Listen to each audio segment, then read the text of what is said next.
We looked at the first big conflict in American politics last week, Constitution or Articles of Confederation. I hope that I convinced you that we made the correct choice, but regardless, we made it. The Constitution passed. But immediately following the passage of the Constitution, a pretty fundamental conflict came up. What kind of country should we be? Mr. Green, the U.S. is supposed to be the policeman of the world and keep all the people in the green parts of not America from hurting themselves. Oh, me from the past. We don't get into that stuff until 1823.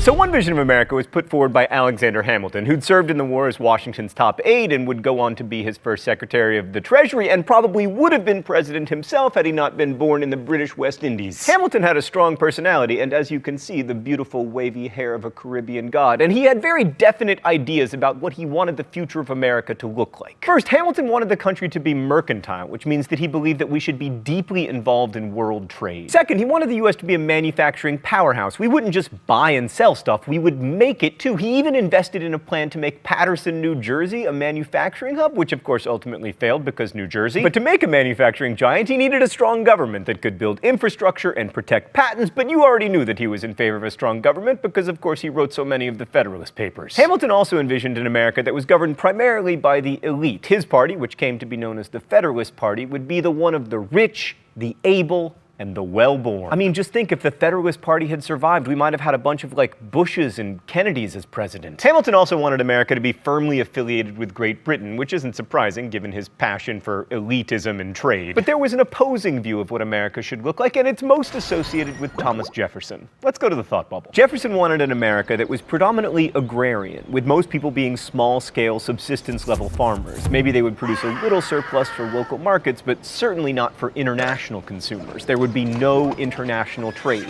And he didn't want manufacturing either. This small-scale local economy could best be served by a small-scale local government. It's not a surprise to find that Jefferson's sympathies lay with the anti-federalists, even though he benefited from the new Constitution a little bit since, he eventually got to be president and everything. Unlike the elitist Hamilton, Jefferson was an avowed Democrat, which meant that he distrusted concentrated power and privilege and believed that the masses could basically govern themselves. To him, government and concentrated economic power were greater threats to liberty than a tyrannical majority.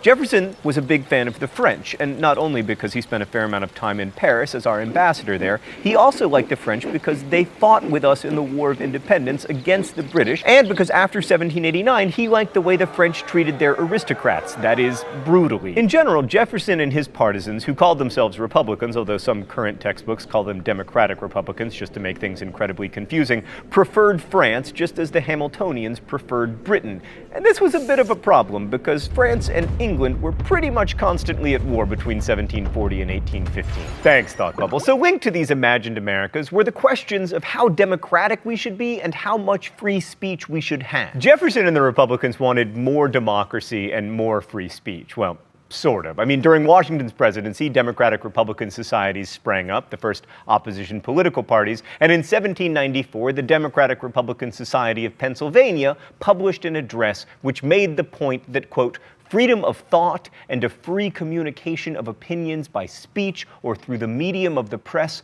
are the safeguards of our liberties. The Federalists, on the other hand, saw too much free speech and democracy as a threat. And from this, it sounds like the Republicans were better Democrats, but it's a lot more complicated than that. I mean, for one thing, many Republicans, including Thomas Jefferson, were slaveholders, and slavery is kind of the opposite of democracy. And for another, many were supporters of the French Revolution, and supporting the French Revolution after 1793 is pretty problematic. Because, as you'll remember from Crash Course World History, Robespierre was guillotining everyone up until the point where he himself was guillotined. Okay, so in the first real American presidential election, there weren't any political parties. There wasn't even a campaign. The election was uncontested, and George Washington won. He didn't even have to run for office. He stood for it. Washington's presidency is important for a number of precedents that he set, including the notion that a president should only serve 2 terms, and the idea that even if he was a general, the president should wear civilian clothing, but he wasn't the real policy brains. Hamilton was. Washington probably wouldn't have called himself a Federalist, but he backed Hamilton's plan for a stronger nation.